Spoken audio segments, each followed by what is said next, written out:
kehidupan sesama manusia itu kehidupan yang saling berkait, saling berhubungan.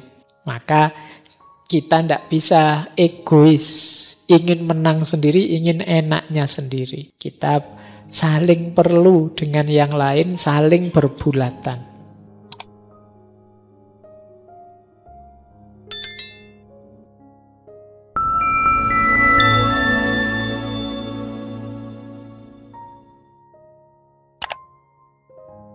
Assalamualaikum warahmatullahi wabarakatuh. Bismillahirrahmanirrahim. Menurut Ki Hajar, yang disebut kebudayaan nasional itu kan sari-sarinya, puncak-puncaknya nilai dari kebudayaan-kebudayaan yang ada di Indonesia.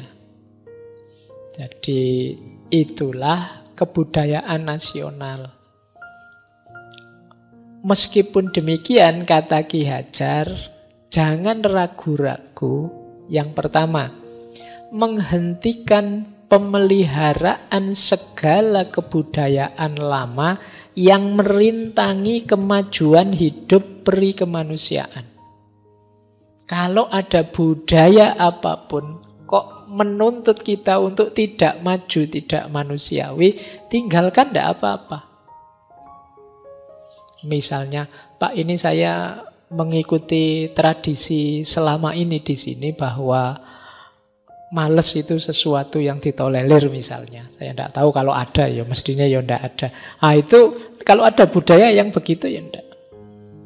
Tinggalkan saja. Pak, ini saya ini sudah menjalani sebagaimana orang-orang sekitar saya selama ini, bahwa tidak lulus sekolah itu tidak apa-apa, yang penting uangnya banyak misalnya. Nah itu coba direnungi lagi, apa ya harus begitu.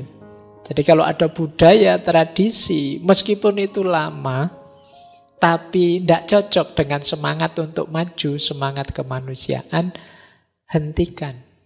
Atau tinggal saja. Wah ini budaya ini mubazir ini, wah ini budaya ini tidak masuk akal ini, wah ini budaya ini dan lain sebagainya.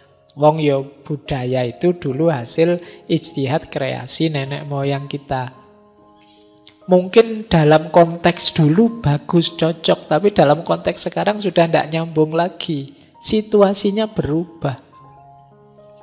Mungkin zaman dulu misalnya orang Jawa punya prinsip mangan ora mangan kumpul misalnya. Wis yang penting sak keluarga harus ngumpul bareng-bareng, tidak boleh kemana-mana misalnya. Tapi situasi sekarang berubah. Mungkin sekarang situasinya dibalik, ngumpul orang ngumpul, yang penting mangan. Nah, itu situasi namanya. Jadi yang kita lihat itu tadi ya, kodrat alam dan kodrat zamannya. Yang kedua, tentu saja meneruskan pemeliharaan kebudayaan lama yang bernilai dan bermanfaat bagi hidup peri kemanusiaan. Di mana perlu dengan diperubah, diperbaiki, disesuaikan dengan alam dan zaman baru. Kalau masih relevan ya tidak apa-apa. Dilanjutkan, diubah sedikit, diperbaiki, disesuaikan dan lain sebagainya.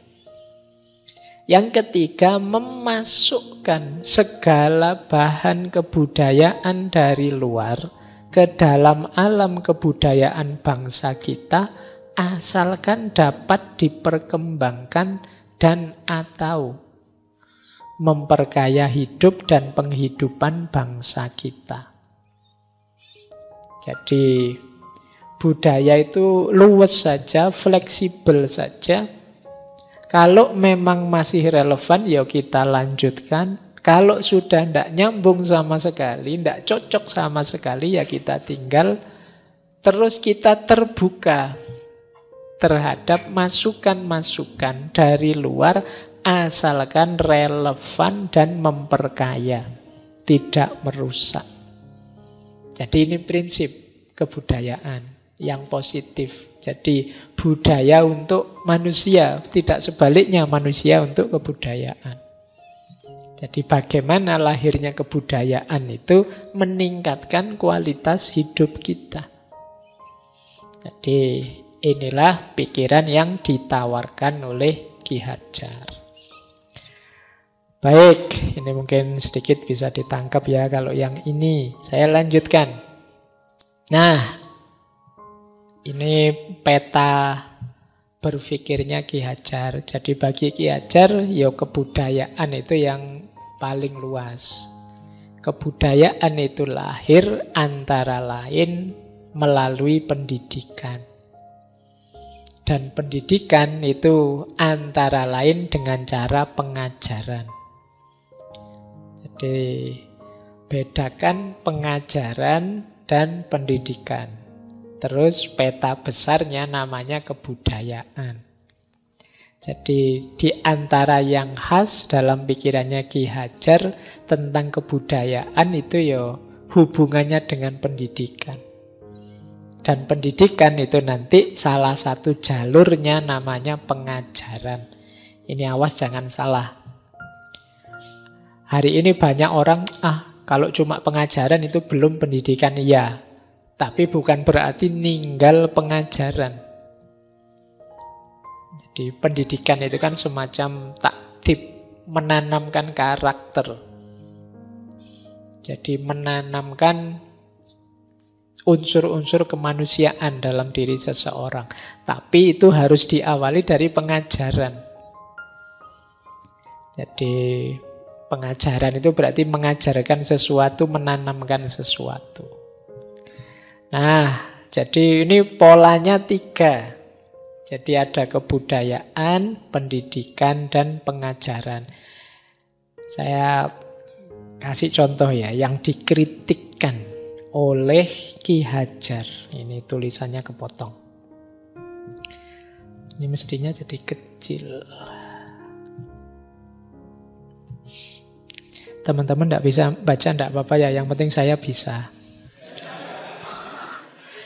Kalau dibalik malah ruwet. Jadi kata Ki Hajar begini. Ini pendidikan tadi ya. Beliau ngeritiknya begini. Pendidikan zaman itu dia ngeritik begini. Bentuk, isi, dan irama yang kita dapati di zaman sekarang ini, baik yang menjadi milik badan-badan perguruan partikelir. Partikelir itu berarti swasta ya. Zaman itu istilahnya swasta. Detektif partikelir, detektif swasta. Kalian kok sekolah swasta, berarti sekolah partikelir. Maupun yang dipelihara oleh kementerian, PPK. Dulu namanya Kementerian Pengajaran, Pendidikan, dan Kebudayaan. Pada umumnya masih dordrek. Jadi sekalipun dordrek yang sudah dikoreksi sana-sini dari sekolah-sekolah yang terpakai dalam sistem Belanda. Malah kadang-kadang masih tampak juga, sekalipun suram-suram, tendens-tendens yang materialis dan kolonial. Kita lihat di zaman sekarang masih terpakainya bentuk-bentuk rumah sekolah, daftar pelajaran yang tidak memberi cukup semangat mencari ilmu. Karena tiap hari, tiap triwulan, tiap tahun pelajar-pelajar kita terus-menerus terancam oleh sistem penilaian dan penghargaan intelektualis. Anak-anak dan pemuda-pemuda kita sukar dapat belajar dengan tentram karena dikejar-kejar oleh ujian-ujian yang sangat keras dalam tuntutan-tuntutannya. Jadi anak-anak hari ini, kata Ki Hajar, zaman itu ya tahun 30-an, tidak tenang belajarnya, khawatir ulangan, khawatir ujian, dan tiap hari tugasnya banyak. Itu dulu, kalau sekarang mestinya enggak. Ya. Mereka belajar tidak untuk perkembangan hidup kejiwaannya. Sebaliknya mereka belajar untuk dapat nilai yang tinggi dalam school rapotnya. Atau untuk dapat ijazah. Dalam soal ini sebaiknya lah kita para pemimpin perguruan bersama-sama dengan Kementerian PP dan K mencari bagaimana caranya kita dapat memberantas penyakit eksamen kultus dan diplomazah. Jadi eksamen kultus itu ya mengkultuskan ujian-ujian. Isinya ujian terus dan ngejar ijazah saja. Nah, kalau ditanya kalian milih mana, dapat ijazah atau dapat ilmu? Kalau di ranking ya prioritas misalnya. Milih mana, ijazah ndak dapat tapi ilmunya dapat semua. Atau sebaliknya, ndak terlalu paham ilmunya tapi dapat ijazah. Kira-kira kalau kalian milih mana? Coba ditanyakan dirimu ya. Mungkin hari ini lebih banyak yang penting dapat ijazah lah, Pak. Ilmunya nantilah sambil jalan, sambil belajar. Mungkin kamu gitu.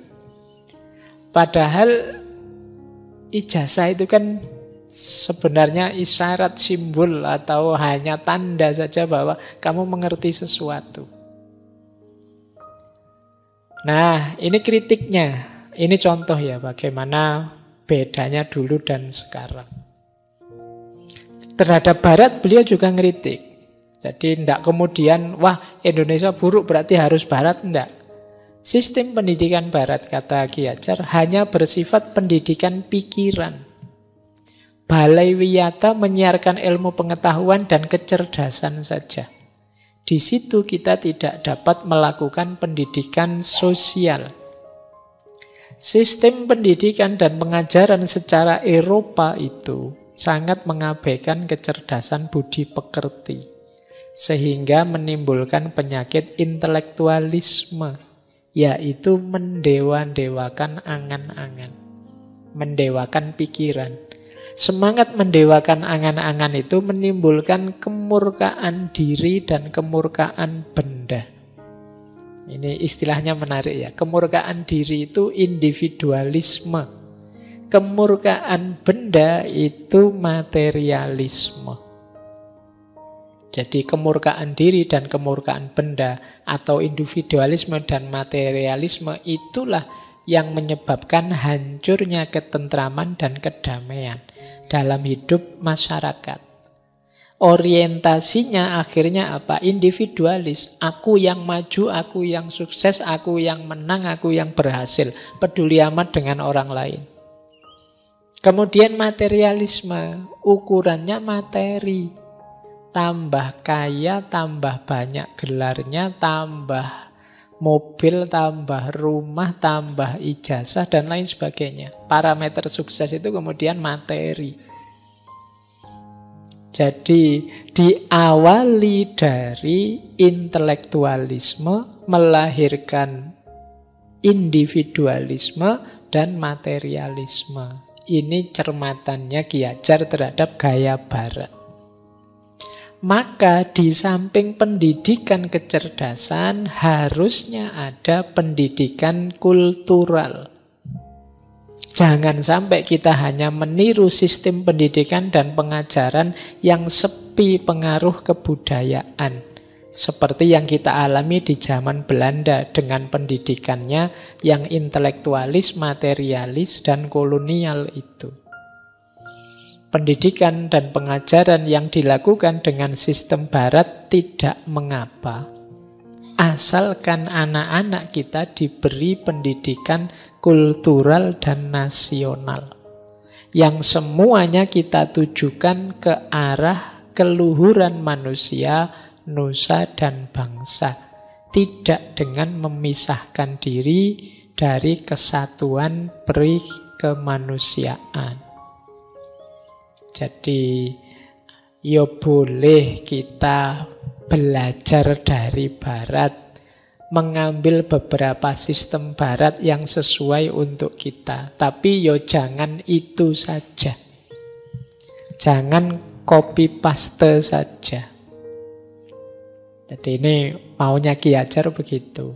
Harus ditambah pendidikan kultural. Ini yang berhubungan dengan budaya.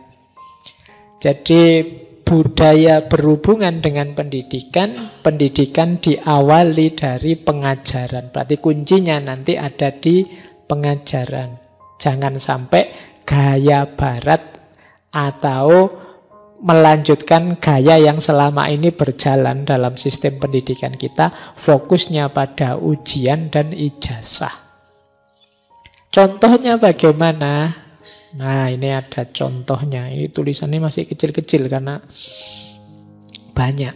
Ini contohnya pengajaran yang diinginkan oleh Ki Hajar untuk mempersatukan, memperkuat, dan menghidupkan kebudayaan. Isinya apa yang diajarkan? Yang pertama, sari-sari atau pokok-pokok pelajaran yang terdapat dalam segala pengajaran agama hendaknya digunakan untuk mengisi pengajaran adab dan kesusilaan. Jadi pelajaran agama itu mbok yo fokus menekankan pada, kalau Islam yo akhlak. Jadi ini pengajaran tentang adab dan kesusilaan, etika dan moral. Karena ini nanti berhubungan dengan karakter bangsa. Alangkah baiknya karena pengaruh ajaran agama-agama tadi muncul kecintaan, keinsafan terhadap agama pada umumnya dan agamanya sendiri. Jadi semakin orang terus cinta pada agama-agama, khususnya agamanya sendiri. Hari ini kan banyak orang yang kecewa dalam tanda petik ya terhadap agama. Wah, ini agama bolak-balik jadi sumbernya konflik saja. Agama sering jadi awal masalah saja. Nah, kemungkinan pelajaran-pelajaran agama melupakan dasar bahwa hadirnya agama itu untuk ketertiban hidup. Jadi pedoman agar hidup ini baik. Mungkin karena agamanya cara mengajarkannya polemis. Mengajarkan polemis itu belajar agama yang isinya polemik. Ini aliran lurus, ini aliran sesat. Ini yang baik, ini yang sudah keluar jalur. Ini terus sifatnya polemik. Jadi cara beragamanya keluar juga cara beragama polemik. Melihat apa atau melihat siapa selalu mikirnya mana yang masih muslim, mana yang sudah kafir, mana yang lurus, mana yang sudah sesat. Pakai framework ini kemana-mana akhirnya. Nah, sarannya Ki Hajar dulu, ini untuk murid-murid zaman dulu ya, ngajarnya itu mbok di banyak fokus pada adab dan kesusilaan dulu, etik dan moralnya dulu. Sehingga ketika ini jadi framework, itu dia juga santun dalam dirinya, juga santun dengan sesamanya. Nah, ini termasuk pelajaran kebudayaan. Yang kedua, cerita-cerita keagamaan, mitos, legenda, dongeng-dongeng, itu juga diarahkan ke sana. Jadi memang di antara kemahiran nenek moyang kita itu merancang cerita-cerita, kisah-kisah dongeng yang menarik dengan pesan-pesan moral yang luar biasa. Cuma kadang-kadang kita menyikapinya tidak pas. Kita melupakan pesan moralnya. Kita misalnya, apa itu dongeng kayak gitu tidak masuk akal lah Pak. Loh, memang rencananya yang bikin dongeng tidak untuk dimasukkan akal. Jadi rencananya untuk diambil pelajaran moral dari situ. Jadi untuk biar kalian paham misalnya, oh dari cerita ini kita paham bagaimana orang harus setia pada bangsanya. Oh dari cerita ini orang harus paham bagaimana setiap orang harus menghargai alam, apapun bentuknya. Bagaimana orang harus saling menghargai dengan sesama dan lain sebagainya. Itu biasanya oleh nenek moyang kita dirangkai dengan cerita-cerita, legenda, dongeng-dongeng, mitos-mitos. Mana ada sih Pak tongkat kok ditancapkan terus nanti jadi telaga yang luas. Itu cerita tidak masuk akal. Loh, di situ ada banyak pelajaran moral. Jadi rencananya yang bikin cerita itu pelajaran moral ini loh yang penting. Yang bombastis luar biasa itu sebenarnya dalam rangka menarik orang biar mau mendengarkan atau membaca ceritanya. Setelah itu ambil nilai moralnya. Nah, mengajarkan pada murid itu boleh pakai cerita-cerita ini, tapi jangan dilupakan nilai moralnya. Ya kalau dianalisis ya pakai akal sehat, wah ndak masuk akal itu Pak. Wah ya, kalau pakai itu ya ndak jadi dongeng. Kalau dongeng yang masuk akal saja ya cerita biasa sehari-hari, ndak akan menarik bagi anak-anakmu, adik-adikmu. Masa jarum dilempar saja jadi hutan? Masa itu kan ndak masuk akal Pak. Iya. Lah kayak gitu ya anak kecil tertarik. Dari situ nanti ada pelajaran moral. Nah, yang kedua itu. Yang ketiga, kitab-kitab babat juga begitu. Wayang dan lain sebagainya, ini ambil sisi adab kesusilaan serta rasa budayanya. Jadi maunya ke sana. Jadi tidak sekedar, Pak itu buku kuno, buku lama, buat apa sih Pak? Tidak begitu. Baik. Nah, terus seni penting. Jadi ini pelajaran yang kedua yang berhubungan dengan etik ya, mempersatukan, memperkuat kebudayaan. Kok seni? Sejarah. Kalau tadi pelajaran etik moral, yang kedua pelajaran sejarah. Juga penting. Jadi sejarah kebangsaan perlu dibangun kembali dengan memakai bahan-bahan daerah seluruh Indonesia. Mungkin ada yang umum, ada yang khusus. Kemudian perlu dibikin panitia khusus yang membahas sejarah khususnya zaman VOC Hindia Belanda. Karena khawatirnya banyak manipulasi-manipulasi. Selidiki dulu kata Ki Hajar sebaik-baiknya.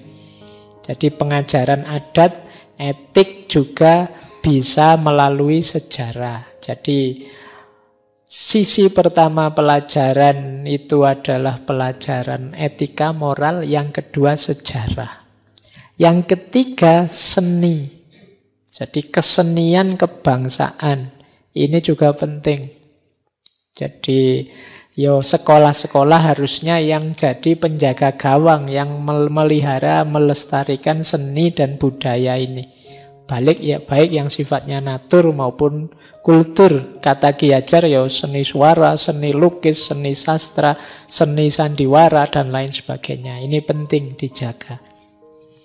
Jadi yang pertama tadi tentang etik moral, yang kedua sejarah, yang ketiga seni. Yang keempat adalah bahasa. Jadi kuncinya nanti ada pada bahasa. Pengajaran bahasa Indonesia sebagai bahasa kesatuan dan bahasa perantaraan diwajibkan. Bahasa asing ya, tapi hanya komplement, tambahan. Khususnya untuk sekolah-sekolah tinggi. Ya, kalian juga harus lebih mahir bahasa Indonesianya. Saya tidak tahu sekarang sulit dalam pergaulan sehari-hari orang yang ngomong bahasa Indonesianya beres.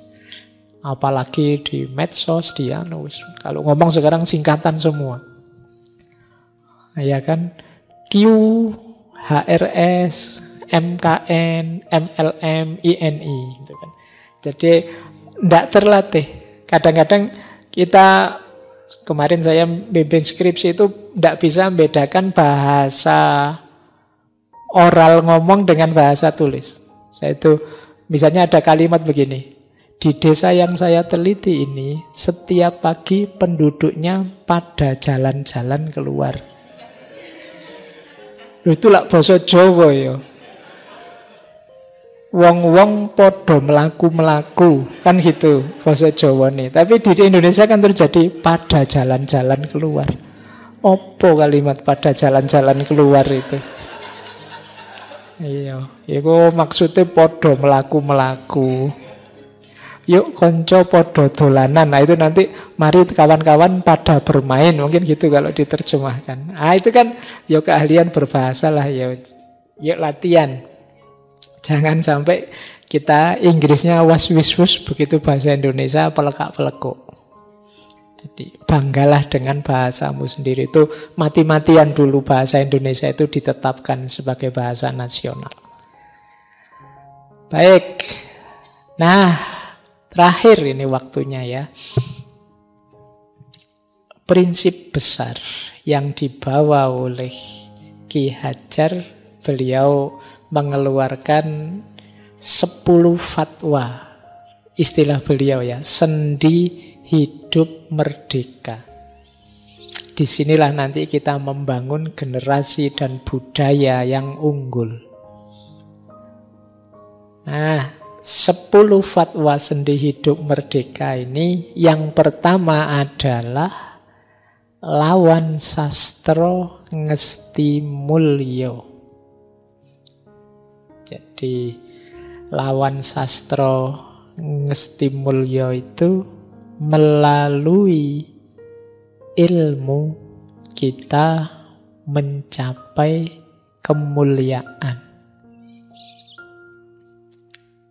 Jadi yuk menempuh jalan kemuliaan dengan ilmu. Makanya pendidikan itu penting. Yang kedua, suci toto ngesti tunggal. Jadi suci toto itu jernih, bersih, kita menuju kesatuan. Jadi ini tugas kedua. Yang satu berhubungan dengan pendidikan, yang satu berhubungan dengan tata tertib hidup, etik moral tadi. Yang ketiga, haknya diri untuk menuntut salam dan bahagia. Setiap orang berhak untuk selamat dan bahagia. Maka apapun upaya manusia untuk menuju sejahtera dan bahagia, itu harus kita hargai. Jadi kita pun juga ingin salam dan bahagia. Kemudian yang keempat, salam bahagia diri tak boleh menyalahi damainya masyarakat. Kita ingin sejahtera, ya. Kita ingin bahagia, boleh. Tapi jangan lupa, kita hidup bersama orang lain. Jadi jangan sakarepe dhewe. Ada apa-apa ya dirembuk bersama. Baiknya bagaimana? Jangan suka konflik. Jangan suka nabrak orang lain. Karena salam bahagia diri tak boleh menyalahi damainya masyarakat. Yang kelima, kodrat alam penunjuk untuk hidup sempurna. Ini seperti tadi ya, kodrat alam dan kodrat zaman. Jadi hiduplah sesuai dengan sunnatullah. Jadi pedomani yang jadi rumus dan pola-pola dalam hidup ini. Itu kodrat alam. Kalau pingin pinter ya belajar. Kalau pingin sukses ya tekun. Ini bagian dari kodrat alam. Kalau kamu malas ya kamu akan gagal. Ini kodrat alam. Jadi kodrat alam itu penunjuk untuk hidup sempurna. Yang keenam, alam hidup manusia adalah alam hidup berbulatan. Kehidupan sesama manusia itu kehidupan yang saling berkait, saling berhubungan. Maka kita tidak bisa egois, ingin menang sendiri, ingin enaknya sendiri. Kita saling perlu dengan yang lain, saling berbulatan. Kemudian yang nomor 7, kalau ini hubungannya dengan pendidikan. Dengan bebas dari segala ikatan dan suci hati, berhambalah kita kepada Sang Anak. Jadi mari memperhatikan pendidikan generasi masa depan. Bebaskan diri kita dari segala ikatan dan sucikan hati. Berarti apa? Jangan matok pamrih yang macem-macem. Jangan target yang aneh-aneh. Yang penting mari berjuang untuk anak-anak kita. Biar generasi yang akan datang jadi lebih baik. Yang kedelapan, tetap mantep antep. Tetap itu konsisten. Jadi seperti istiqomah tadi.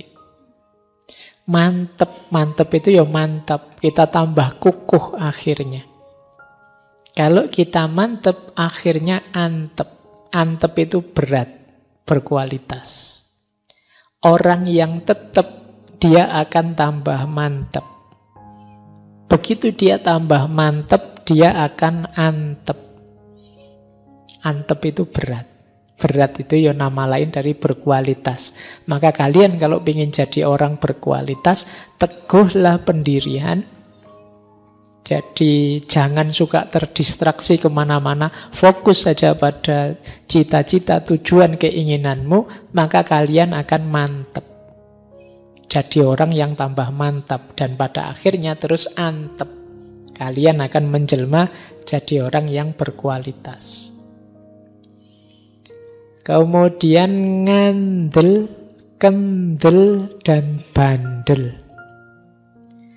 Ngandel itu percaya, kendel itu berani, dan akhirnya bandel. Bandel itu pantang menyerah. Jadi diawali dari percaya, kemudian berani berjuang, pada akhirnya kita akan jadi orang yang kuat, pantang menyerah menghadapi rintangan hidup.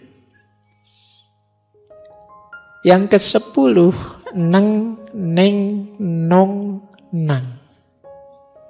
Ini kayak dolanan ya, tapi maknanya dalam. Iya. Neng itu meneng.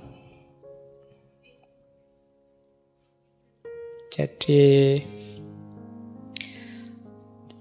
neng itu jiwa yang stabil. Kemudian ning. Ning itu jernih. Nung itu hanung, sentosa. Nang itu wenang.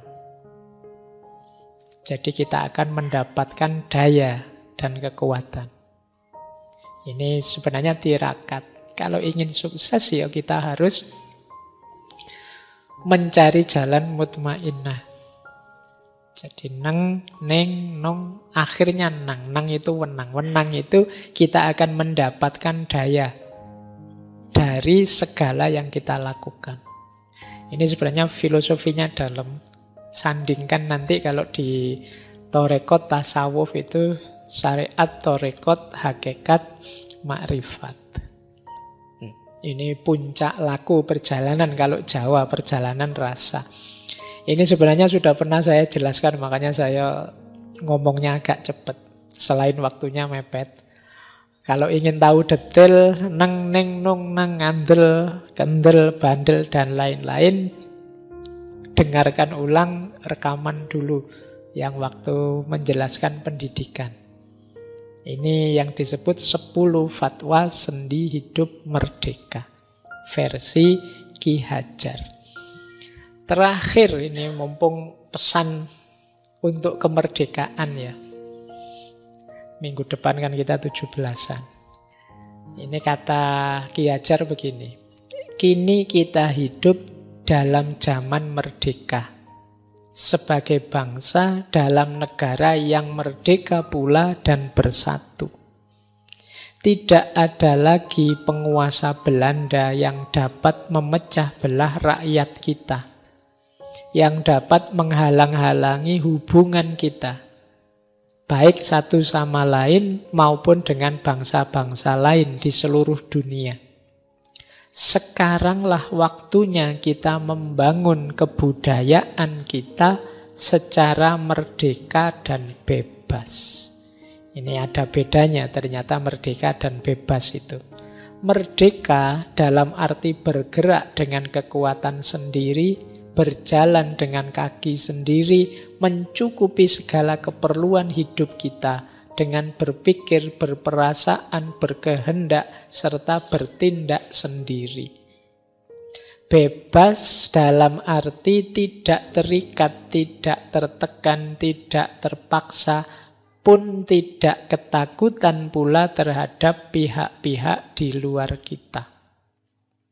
Segala bahan-bahan kebudayaan yang kita perlukan dari manapun asalnya harus kita masukkan ke dalam alam kebudayaan kita dan akan kita olah, kita masak hingga menjadi masakan baru, menjadi makanan baru yang lezat rasanya dan bermanfaat bagi kesehatan hidup kita. Kita tidak akan membeda-bedakan asalnya bahan-bahan tadi, baik yang berasal dari bangsa-bangsa barat maupun timur, ataupun bahan-bahan baru dan lama dari alam kita sendiri. Semua-semuanya akan kita pergunakan asalkan dapat memperkembangkan atau memperkaya kebudayaan kita yang lama. Jadi inilah sebenarnya finalnya pandangan Ki Hajar tentang kebudayaan kita, kebudayaan nasional dan hubungannya dengan kebudayaan lain. Jadi kita jangan menutup diri, isolasi, tapi juga jangan kehilangan jati diri. Ini kuncinya nanti di situ. Terlalu longgar bisa jadi kita kehilangan jati diri, kehilangan nilai-nilai kebangsaan kita sendiri. Tapi terlalu kaku, terlalu tertutup, terlalu ketat, kemungkinan kita akan ketinggalan zaman. Jadi inilah sikap ideal yang disarankan oleh Ki Hajar.